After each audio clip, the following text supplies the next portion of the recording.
अस्सलाम वालेकुम। सिरात मुस्तकीम चैनल में आप सबको मैं खुश आमदीद कहता हूँ। सऊदी अरब और दीगर अरब ममालिक से मुतालिक ताज़ा तरीन खबरें, रियाल रेट और दीगर जो भी मालूमात गैर मुल्की अफराद के लिए फ़ायदा मंद हैं, ये तमाम मालूमात आपको मेरे इस चैनल पर मिलेंगी। प्लीज़ मेरा चैनल सिरात मुस्तकीम सब्सक्राइब करने के साथ बेल बटन जब आप प्रेस करें तो ऑल का ऑप्शन आप सिलेक्ट करेगा ताकि तमाम की तमाम मेरी वीडियोस फौरी तौर पर आपको मिल सकें।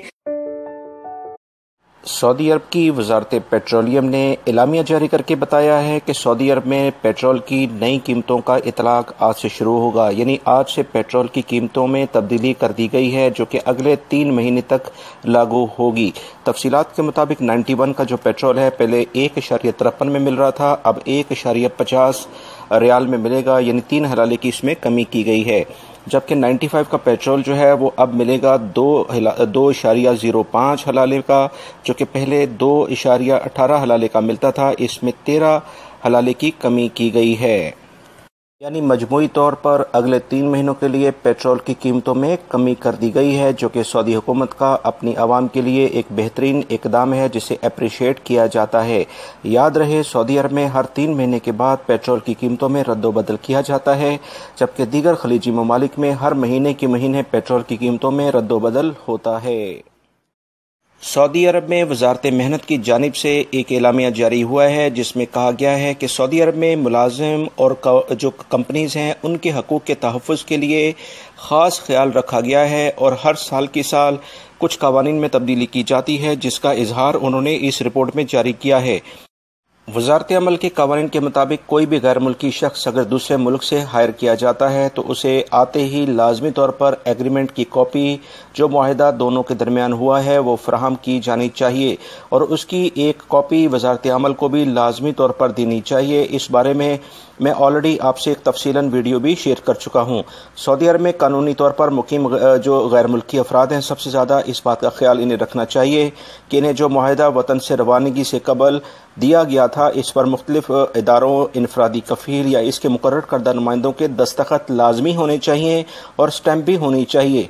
गैर मुल्की कारकुन जब वर्क वीज़े पर सऊदी अरब आएँ तो इन्हें चाहिए कि वो अपने मुल्क के सफारतखाने या कौंसलेट में इस मुआहदे को रजिस्टर्ड लाजमी करा लें ताकि ज़रूरत पड़ने पर कौंसल खाना या सफारतखाना इनकी मदद कर सके। अक्सर देखने में आता है कि सऊदी अरब में इनफरादी कफ़ील के पास काम करने वाले गैर मुल्की अफराद इस एग्रीमेंट यानी मुआहदे को कोई ख़ास अहमियत नहीं देते हैं, जिसकी वजह से बाद में इन्हें बहुत ज़्यादा मुश्किलात का सामना करना पड़ता है। इस मुआहदे यानी एग्रीमेंट में जो सबसे अहम बात होती है कि इसकी एक्सपायरी डेट क्या है, यानी 1 साल का है या 2 साल का, इस पर ख़ास तौर पर तमाम अफराद को नज़र रखनी चाहिए। मुआहदे की मुद्दत का तयन कानूनी नुक्ता नज़र से इसलिए भी अहमियत रखता है कि अगर मुस्तकबिल में कफ़ील के साथ किसी भी किस्म की बात पर इख्तलाफ पैदा हो जाए तो तहरीरी सबूत मौजूद हो जिसे मुकामी अदालत में पेश करके अपने हकूक़ का तहफ़्फ़ुज़ किया जा सकता है। याद रहे, नए मुआहदा मुलाजमत यानी तजदीद के वक्त इस वक्त ख़ास ख्याल रखा जाए कि तनख्वाह और दीगर मराहत का जिक्र लाजमी तौर पर करवाएं, क्योंकि किसी भी इख्तलाफ की सूरत में मुआहदा मुलाजमत में दर्ज तनख्वाह के हिसाब से वाजबात का हिसाब किया जाता है। अक्सर गैर मुल्की अफराद इस तरह की कंप्लेनें करते नज़र आते हैं कि उनका कफ़ील सादा कागज़ पर उनसे अंगूठा लगवा लेता है और तनख्वाह उन्हें कैश में दे देता है, जो कि सरासर गैर कानूनी तौर पर है। बैंक अकाउंट में तमाम गैर मुल्की अफराद की सैलरी आनी चाहिए। अगर सादा कागज़ पर दस्तखत करने का मतलब है कि आप अपने तमाम हकूक़ से दस्तरबरदार यानी कि उन्हें छोड़ रहे हैं, जिसके बाद आपके लिए कुछ भी बाकी नहीं रह सकता है।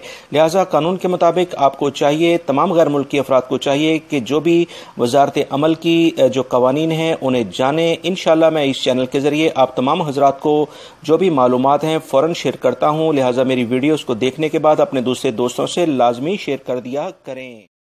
ताइफ के इलाके से खबर आई है कि पुलिस का नाम लेकर मुख्तलिफ अफराद को लूटने वाले 3 अफराद को गिरफ्तार किया गया है। ये तीनों अफराद अपने आप को सिक्योरिटी के एहलकार जाहिर करते थे और लोगों से रकम बटोरते थे।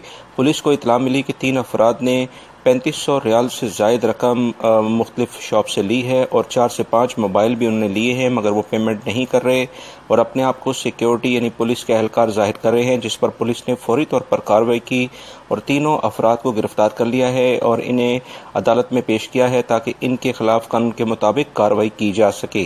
بہت سارے غیر ملکی افراد سے بھی اس طرح کی شکایت ملتی ہیں کہ مختلف افراد سیکیورٹی اہلکار ظاہر کر کے ان سے رقم بٹور لیتے ہیں۔ اللہ نہ کرے اگر اس طرح کا کوئی واقعہ ہو تو فوراً 999 یعنی 999 پر پولیس کو اطلاع کریں تاکہ پولیس ایسے افراد کو گرفتار کر سکے۔ سعودی وزارت تعلیم نے کہا ہے کہ کسی بھی ایمرجنسی کی صورت میں جو بھی امدادی ٹیمیں ہیں وہ لڑکیوں کا اسکول ہو یا لڑکوں کا اسکول ہو اس میں آسانی سے اب داخل ہو سکتی ہیں، کسی بھی قسم کی انہیں پابندی نہیں ہے۔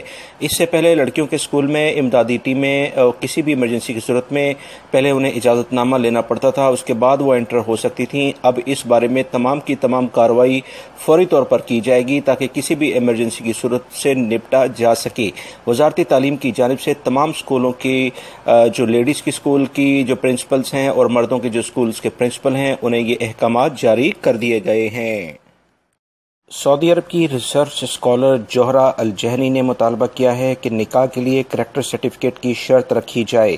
معاشرے میں بڑھتے ہوئے طلاق کے رجحان کو کم کرنے اور بہتر اقدار کو پروان چڑھانے کے لیے ماہر قانون کی تجویز پر غور بھی کیا جا رہا ہے۔ تفصیلات کے مطابق تحقیق میں یہ بات سامنے آئی ہے کہ معاشرے میں طلاق کی شرح میں خطرناک حد تک اضافہ ہو رہا ہے، جو ایک تشویشناک امر ہے۔ اس رجحان میں خطرناک حد تک اضافہ جو ہو رہا ہے، اسے کم کرنے کے لیے لازمی طور پر اس کے اسباب بھی تلاش کیے جانے چاہیے۔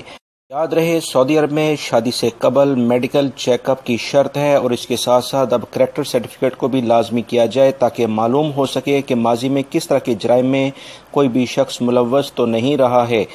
وزارت عدالت کی جانب سے جاری ہونے والی رپورٹ میں کہا گیا ہے کہ مملکت کی سطح پر ایک ماہ کے دوران ریاض اور مکہ المکرمہ میں طلاق کا تناسب 48% رہا ہے۔ سعودی عرب میں نکاح سے قبل میڈیکل چیک اپ کی شرط لازمی قرار دی گئی ہے تاکہ معلوم ہو سکے کہ فرقین کو کس قسم کی وبائی مرض تو لاحق